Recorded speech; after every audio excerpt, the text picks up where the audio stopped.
Are you watching L24 Midnight News streaming live from the capital Algiers? And these are today's top stories. Upon his return to Algeria after 3-day state visit in Moscow, Algerian president was received by Prime Minister Ayman bin Abdulrahman and the Army Chief of Staff Saeed Chengriha.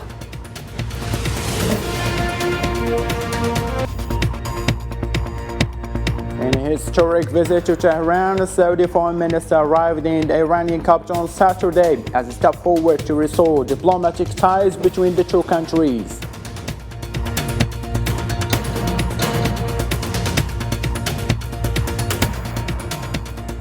And in Europe, after yesterday's visit to Kiev, African leaders hoping to mediate in Ukraine conflicts were welcomed today by Russian President Vladimir Putin on the Palace of St. Petersburg.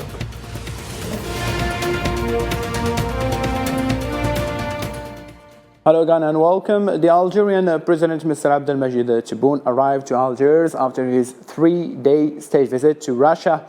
At the invitation of his Russian counterpart, President Tebboune visits to Moscow, which began last Tuesday, ended in the signing of several agreements, including an in-depth strategic partnership agreement, memorandums of understanding, and work programs between the two states' governments. Upon his return to Algeria, the Algerian president was received by Prime Minister Ayman bin Abdulrahman, Army Chief of Staff Lieutenant General Saeed Chengriha, and Chief of Algerian Presidential Office Nadir Al-Arbawi.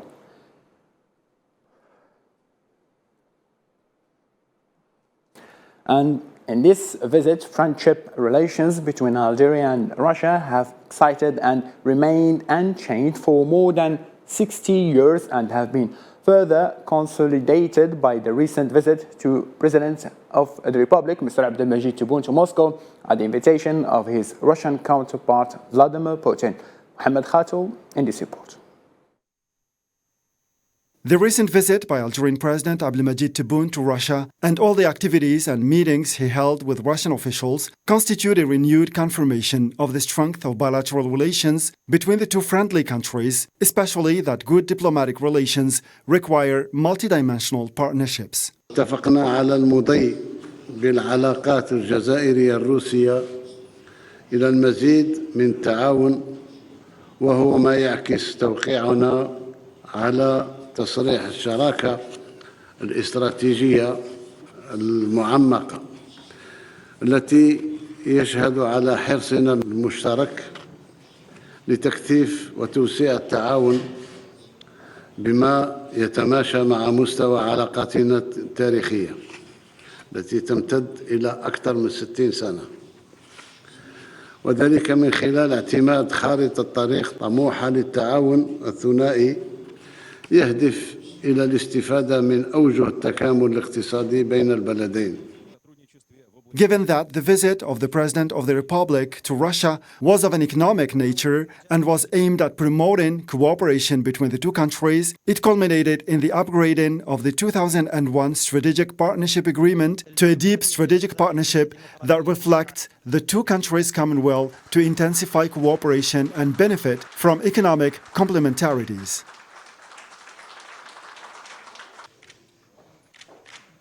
This cooperation was also translated by the two presidents chairing the signing ceremony of several agreements and memoranda of understanding, which clearly reflect the dynamic that characterizes Algerian-Russian relations. إن التوقيع الذي تم اليوم على عدة اتفاقيات ومذكرات تفاهم يعكس بوضوح طموحنا إلى توسيع نطاق التعاون، وبهذا الخصوص أعرب مجدداً عن ارتياحنا لمستوى العلاقات بين بلدينا والديناميكية التي تتبعها خلال السنوات الماضية، وسنعمل على الارتقاء بالتعاون عبر تشجيع التبادلات الاقتصادية والتجارية وتنشيط الشراكات بالاستفادة من أوجه التكامل الاقتصادي المتاحة في البلدين ومن تجربة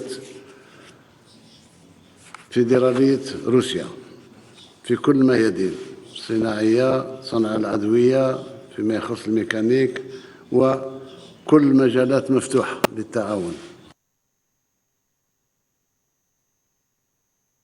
The visit of Algerian President Abdelmadjid Tebboune to Moscow yet again proved the diplomatic weight of Algeria, its equidistance with all its partners, and its steadfast positions that put it at the forefront of the countries that promote peace and defend the rights of peoples.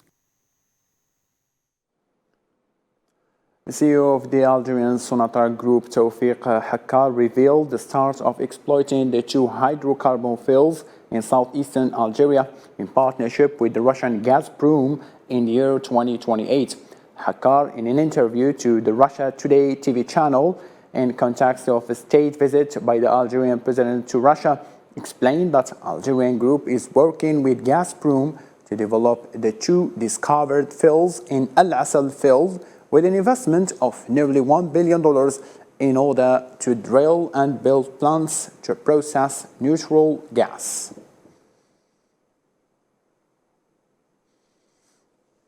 Participants in the fourth edition of the Diplomatic Forum of Solidarity with the Sahrawi people that was held in Algiers made an urgent appeal to Special Envoy of Secretary General of the United Nations for Western Sahara, Stéphane de Mistura, to relaunch the peace process without any delay on the basis of respect for the absolute right of the Sahrawi people to self-determination and independence, in view of the continuing stalemate that prevails in the process of settling the Sahrawi issue due to the obstacles imposed by Moroccan regime.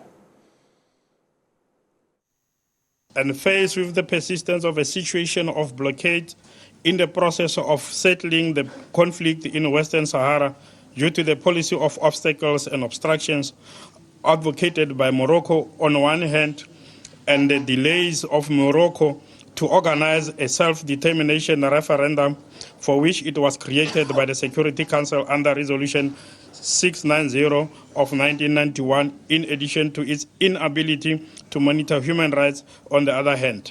The participants adopted the final statement as follows.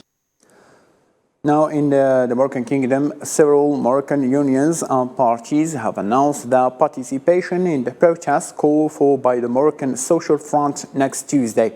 This protest will be held on the sidelines of commemorating the uprising of June 20, 1981, and to condemn the high prices, corruption, and tyranny in the country.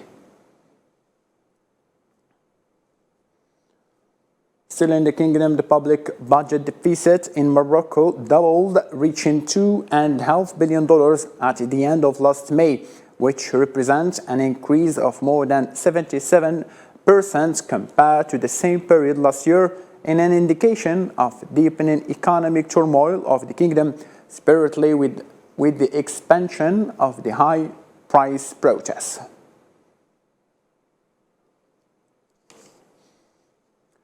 Still in the African continent, Libya's foreign exchange reserve doubled to more than $82 billion during the first 5 months of this year.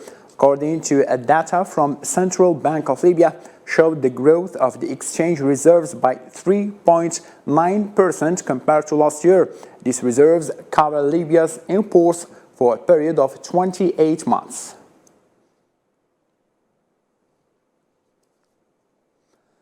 Malians will vote on Sunday to approve or reject constitutional amendments that would reinforce presidential powers ahead of promised transition from military rule back to democracy in West African nation.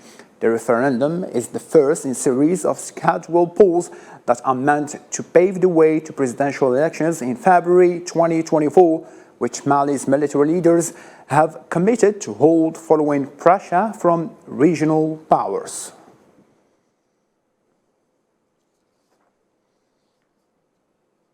In Mali still, the head of the United Nations mission in Mali, MINUSMA Al-Gassim Wayne, confirmed on Friday that the work of the peace mission without the approval of the government is almost impossible. The priority task of the missions, as mandated by the Security Council, are currently to help stabilize Mali by supporting a political transition, protect civilians, and the threat of physical violence, promote and protect human rights, and create a secure environment for humanitarian aid deliveries. It's a statement of fact that Mali has requested for the withdrawal of the mission. Well, I would say it's a decision that the Council has to make, but the point I'm making, and I believe it's a point that everyone agrees on, is that peacekeeping is based on the principle of consent from the host country, and absent that consent, of course, operations are nearly impossible. In Sudan now, Al Khartoum Health Ministry confirmed the report by locals on Saturday that 17 people, including 5 children, were killed in the Mayo area of the southern capital and 25 homes destroyed. The strike was the latest in a series of air and artillery attacks on the poor and densely populated districts of the city, where most residents are unable to afford the cost of living. Meanwhile, more than 27,000 have fled across the border to Chad after more than 1,000 people were killed in Guinea, West Darfur.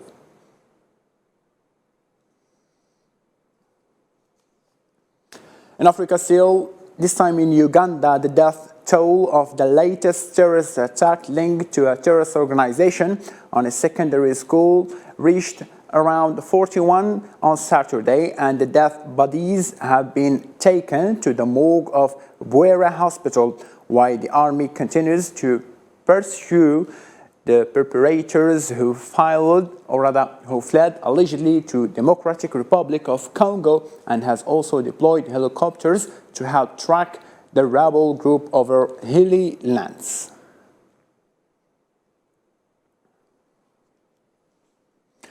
In Uganda still, the Algerian Foreign Ministry published a press communique condemning in the strongest terms the cowardly terrorist attack that targeted a secondary school campus, expressing sincere condolences and solidarity with the Ugandan government and its brotherly people, and extending genuine sympathy to the families of the victims of this terrible crime.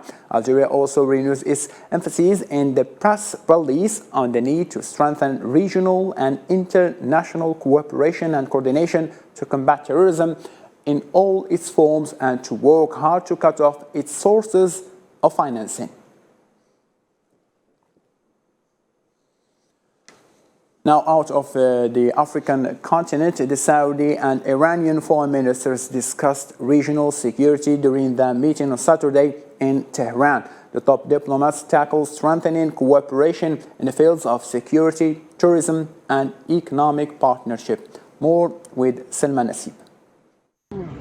Saudi Arabia Foreign Minister Faisal bin Farhan met in Tehran with his Iranian counterpart Hossein Amir Abdullahian as the longtime rivals seek to end the diplomatic rift and restore ties, thanks to a brokered deal back in March mediated by China following a 7-year rupture. Saturday's meeting between the top officials was not the first, as they've already met in Beijing in April, where both leaders vote to promote regional security and stability.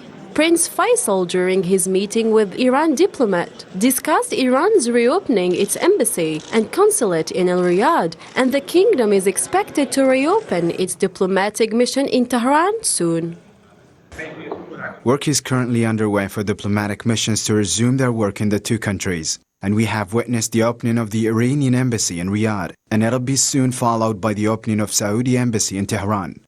Both diplomats discussed ways of strengthening cooperation in the fields of security, tourism, and transportation, including economic partnership. In today's conversation, we focused on the necessity of sustainable economic, commercial, and joint investment cooperation between the two countries. In addition, Prince Faisal also highlighted that mutual respect, non-interference in the two countries' internal affairs, and commitment to the United Nations Charter will be at the center of bilateral relations, including security that is vital for regional countries. I would like to refer to the importance of cooperation between the two countries with regard to regional security, especially security of maritime navigation and waterways, and the importance of cooperation between all countries in the region to ensure that it is free of weapons of mass destruction. It's worth noting within this tour, Prince Faisal bin Farhan is also meeting Iranian President Ibrahim Raisi, who has just finished a tour of Latin America. 38 migrants were transported to the port of Canary on Saturday on a wooden boat that was taking them across the Atlantic Ocean. They have been captured by the Spanish Coast Guard, and according to authorities, at least 10 minors were with the African-American migrants who were apprehended about 6 miles off the island. They also added that there is a decrease in the number of irregular migrants that arrived in Spain by sea, including the Canary Islands, compared to last year.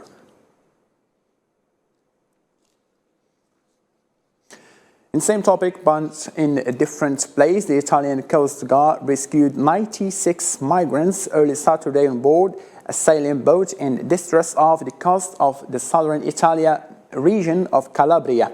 According to Coast Guard, rough sea conditions made the rescue operation complex, but with an intervention of a Frontex patrol boat and some merchant vessels that sheltered the boat from waves, the rescue operation was carried out safely.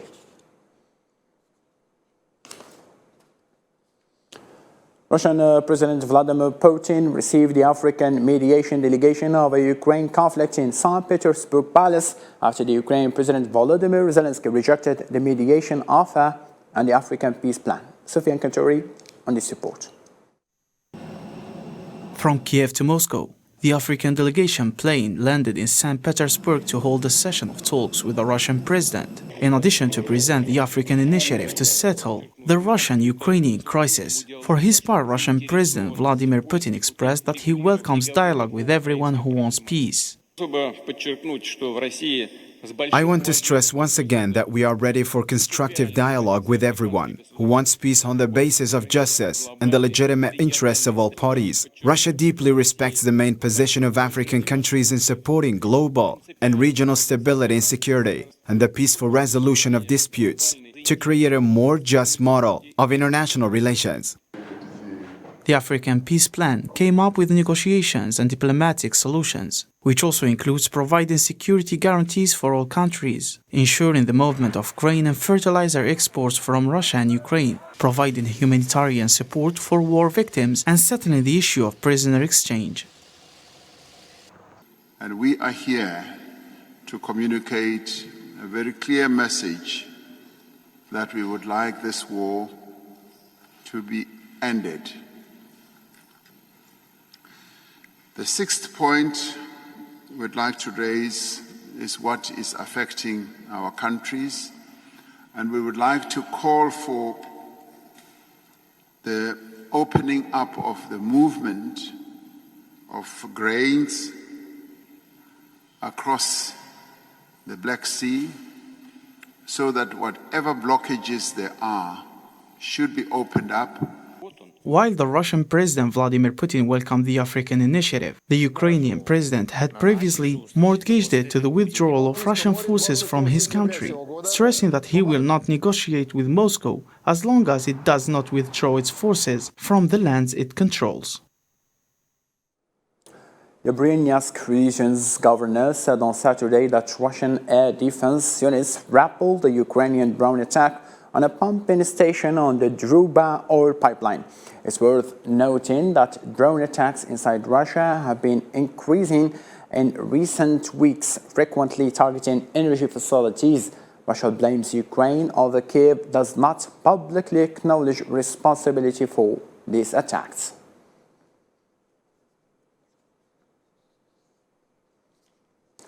US President Joe Biden said on Saturday that he hopes to meet with Chinese President Xi Jinping in the coming months. His comment comes as US Secretary of State Antony Blinken has embarked on a high-stakes diplomatic trip to China to try to cool exploding tensions between the powers that have set many around the world on edge. China has some legitimate difficulties unrelated to the United States. And I think one of the things that balloon caused was not so much that it got shot down, but I don't think the leadership knew where it was and knew what was in it and knew what was going on. I think it was more embarrassing than it was intentional. And so I'm hoping that over the next several months, I'll be meeting with Xi again and talking about legitimate differences we have, but also how there's areas we can get along. Biden also said he would not make it easier for Ukraine to join the NATO alliance, adding that Ukraine needed to meet the same standards that other NATO nations have to meet. Let's have a listen. No. Because they got to meet the same standards. So it's not going to make it easier. I think they've done everything relating to demonstrating the ability to coordinate militarily, but there's a whole issue of, is their system secure? Is it non-corrupt? Does it meet all the standards every other nation in NATO does? I think it will. I think it can, but it's not all. Russia's largest oil producer, Rosneft, and China's top oil and gas major, CNPC, have switched to paying for supplies in rubles and yuan. Russia has pushed for the use of national currencies in trade with other countries as it seeks to end reliance on the euro and dollar.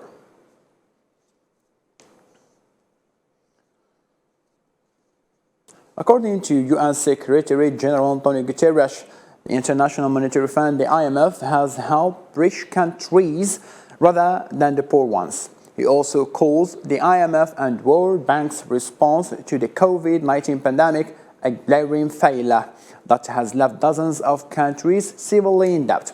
Neither the IMF nor the World Bank would comment directly on the Secretary General's criticism and proposals, but Guterres' comments echo those of outside critics who sees the IMF and World Bank's leaderships limited by the powerful nations that control them, a situation similar to that of the United Nations, which has faced its own calls for reform. And now for more international news, let's follow this roundup by Islam Seed. Heavy rains have been lashing the Indian and Pakistani coasts after the severe cyclone made its landfall on Thursday. More than 180,000 people were evacuated in the two countries in the past few days. 2 people died and at least 23 people were injured in India due to the rain-caused floods just before the cyclone hit. At least 5 people were killed, several injured, and dozens of trailer homes were destroyed after a tornado struck Florida, Mississippi, and northern Texas. According to local sources, the tornado destroyed hundreds of homes, tossed vehicles into buildings, and knocked out power. Clashes broke out between police and hundreds of protesters in a French valley. The tense demonstration aimed at blocking a plan to build a high-speed train line between the French city of Lyon and the Italian city of Turin. Tens of thousands of protesters staged marches in Belgrade and other Serbian cities against the country's government. The protesters blocked major highway and called for the president to resign and held the government responsible for permitting culture of violence after 2 back-to-back mass shootings in early May that left 18 people dead and 20 others injured. In the closure of a news bulletin, ending up with sport, where Al Matador Spanish national football team is playing the Balkan country Croatia for the third Nations League edition's title 2023, after the first edition won by Portugal in 2019 and France in 2021. Croatia reached their first final in this tournament after defeating 4-2 the host Netherlands, and they returned to Rotterdam this time to secure the first victory in their history, whereas Spain, on the other hand, beat Italy 2-1 and will hope now to go for a better result than 2021 when they lost 2-1 to France in the final. I believe that the chances are 50-50. This is a completely new game. It's not Netherlands-Croatia. It's not Spain-Italy. This is something new, something bigger and different match. Definitely both of us are going to position ourselves differently than we did in the semi-finals. And at this time we can't talk about favorites. I think my squad is in its best possible shape of the season. Physically, they're doing well. Mentally, they're doing well too. And we're full of motivation to play tomorrow. Even training sessions are being played at a very fast pace. Ladies and gentlemen, thank you ever so much for being with us. Take care of yourself. Good night.